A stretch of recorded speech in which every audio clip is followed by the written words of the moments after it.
Bismillahirrahmanirrahim. Assalamualaikum warahmatullahi taala wabarakatuh. Kita mulakan dengan cubaan suara dulu.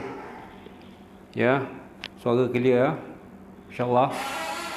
Tolong beri komen sikit sama ada suara clear, jelas sebelum kita bersiaran.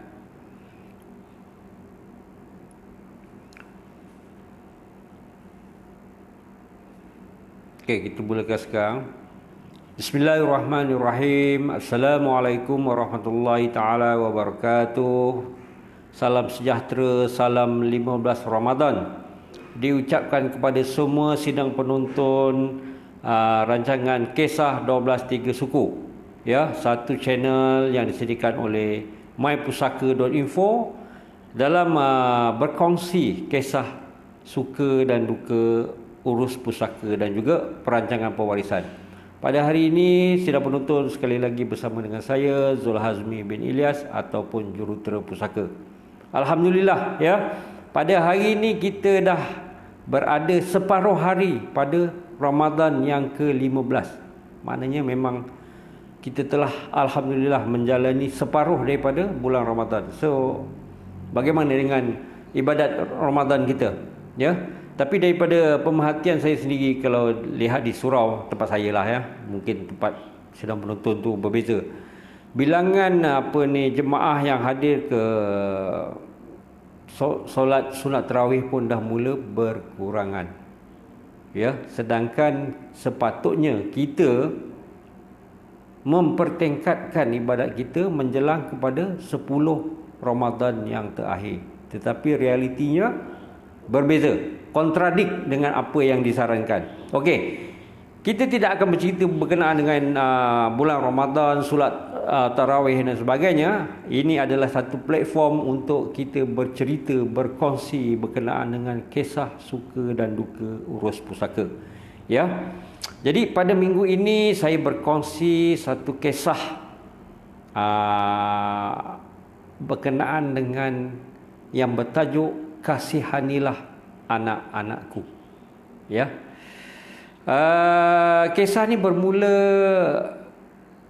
lebih kurang 3 tahun yang lepas. Ya, klien ni menghubungi saya kerana ingin mendapatkan khidmat nasihat berkenaan dengan kes urus pusaka keluarga suaminya yang dah bertahun-tahun tak selesai-selesai.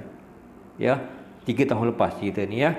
Jadi appointment pun dah ditentukan, maka kami pun berjumpa. Pada pertemuan tersebut lain pula cerita dia.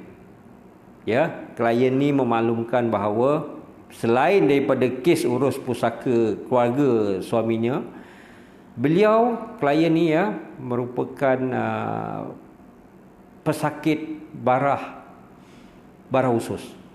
Ya. Pada pertemuan tersebut klien memaklumkan bahawa beliau masih lagi menjalani proses rawatan ya, masih lagi berada dalam proses rawatan. Klien ni dan juga suaminya merupakan pasangan yang berkahwin pada usia yang agak lanjut ya, dan mereka mempunyai pada masa itu ya 3 tahun lepas mempunyai 2 orang anak yang masing-masing berumur 7 tahun dan 5 tahun. Di mana kedua-duanya adalah perempuan. Ya, so itu senario dia ya. Jadi maka klien pun menyatakanlah kerisauannya bagaimanalah keadaan kedua-dua anaknya apabila ketiadaan beliau nanti. Ya, dia pun dalam rawatan barah, suaminya pun telah lanjut usia, ibunya pun telah lanjut usia. Jadi dengan siapa lagi yang dia boleh harapkan? Jadi hasil dari perbincangan kami, maka saya mencadangkan salah seorang daripada adiknya menjadi sebagai penjaga ya. Jadi klien ni sedar tentang masa depan kedua-dua anaknya, terutamanya dari segi pelajaran, cara hidup dan sebagainya. Maka klien ni telah membuat persediaan awal dengan ada takaful, simpanan dan sebagainya. Persoalannya, siapakah yang akan menguruskan harta-harta ni apabila ketiadaan beliau nanti. Dia tak boleh mengharapkan suaminya yang telah lanjut usia, ibunya pun telah lanjut usia, maka hasil perbincangan tersebut maka melantik salah seorang adiknya. So saya bertanya kepada klien ni, percaya tak dekat adik tu? Dia kata, ya, adik saya, mestilah saya percaya, ya. Kemudian saya tanya lagi, percaya tak yang adik ni akan menjaga anak-anak you apabila you tiada nanti? Maka klien ni pun termenung. Kemudian saya pun mencadangkan, kami di pihak My Pusaka ada solusi yang khusus, ya, untuk kes-kes yang sebegini, iaitu apa dia? Hibah amanah, ya. Jadi maksudnya harta-harta yang dimiliki oleh klien ni dihibahkan kepada adiknya, ya, di mana adiknya bertindak sebagai pemegang amanah kepada kedua-dua anaknya yang masih lagi di bawah umur. Pada masa itu berumur 7 tahun dan 3 tahun. Ya. Jadi alhamdulillah apabila selesai perbincangan tersebut, nampak di wajah klien ni satu kelegaan lah, ya. Lebih-lebih lagi berdasarkan pengalaman peribadi beliau sendiri, di mana keluarga suaminya masih lagi berbalah, ya,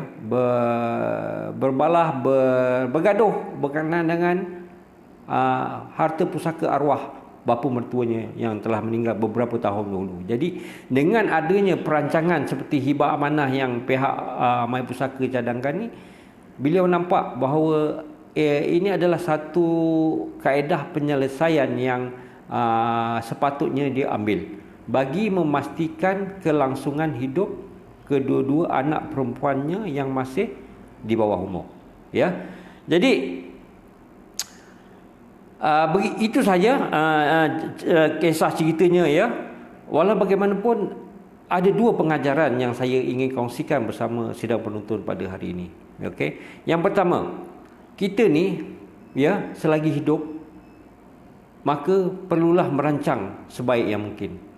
Ya, kita orang, ialah biasalah orang kita biasa menyebut tawakal. Ya, Allah menyuruh kita bertawakal pun sekuat mana kita berusaha, ya, bukannya bertawakal berserah semata. Ya, begitu juga dengan klien ni. Ya, dia tahu keadaan kesihatannya yang tidak mengizinkan, yang mungkin beliau akan pergi tanpa diduga, ya, berdasarkan keadaan semasa kesihatan akibat daripada barah ususnya. Maka semasa beliau masih lagi hidup, masih lagi berpeluang untuk merancang, maka beliau membuat perancangan bagi kedua-dua anaknya yang masih di bawah umur, ya. Ini yang saya cakap, orang yang luar biasa, ya. Sebab orang yang biasa-biasa kita biasa dengar, biar tak handsome janji kaya, itu orang biasa. Tetapi orang yang luar biasa, dia bertanggungjawab ke atas ahli keluarganya dan juga bertanggungjawab ke atas bakal-bakal warisnya apabila ketiadaannya nanti. Itu orang luar biasa, ya. Okey, yang kedua, apa sebenarnya tujuan kita membuat perancangan ni? Ya.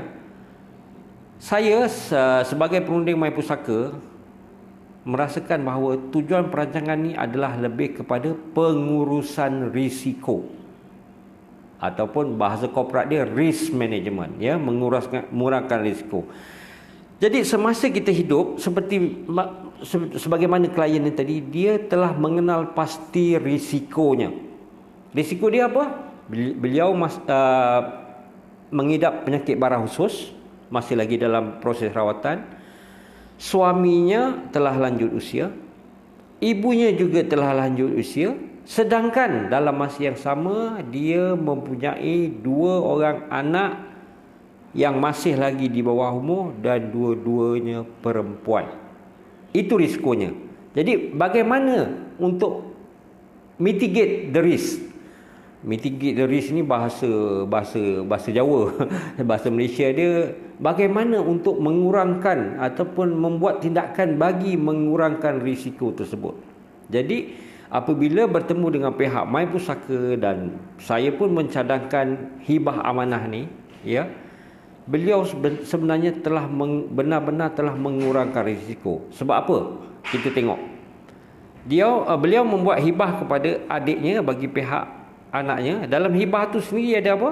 4 rukun, iaitu pemberi, penerima, harta dan juga akad pemberi dan penerima. Ya. Di mana hibah ni telah mematuhi hukum syarak.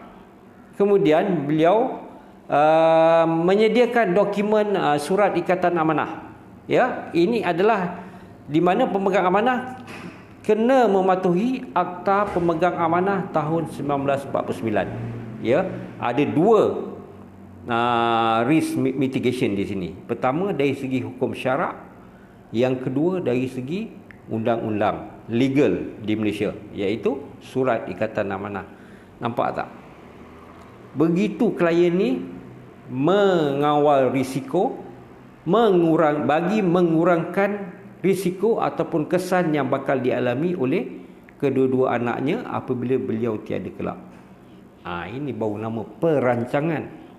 Ya, maka saya menyeru kepada semua sidang penuntut yang masih lagi belum membuat perancangan, ya, datang berjumpa, dapatkan nasihat, ya, tenaga pakar seperti My Pusaka. Ya, kami ada pelbagai solusi di mana tujuan kami adalah untuk mengurangkan dan mengawal risiko yang bakal dihadapi oleh semua umat Islam berkenaan dengan harta pusaka. Jadi sehingga bertemu lagi, ya, pada minggu hadapan, insya-Allah hari Selasa minggu hadapan 4 hari bulan Mei, sidang penuntut akan bersama dengan Kariah Pusaka, ya, Ustazah Syahira Tahir, dalam tajuk pentadbir harta yang gila kuasa, ya, insya-Allah. Jadi sehingga bertemu lagi di lain siaran, saya sudahi dengan wabillahi taufik wal hidayah. Wassalamualaikum warahmatullahi wabarakatuh. Tolong like dan share agar dapat dikongsi dengan seberapa ramai sidang penonton di luar sana. Sekian, terima kasih.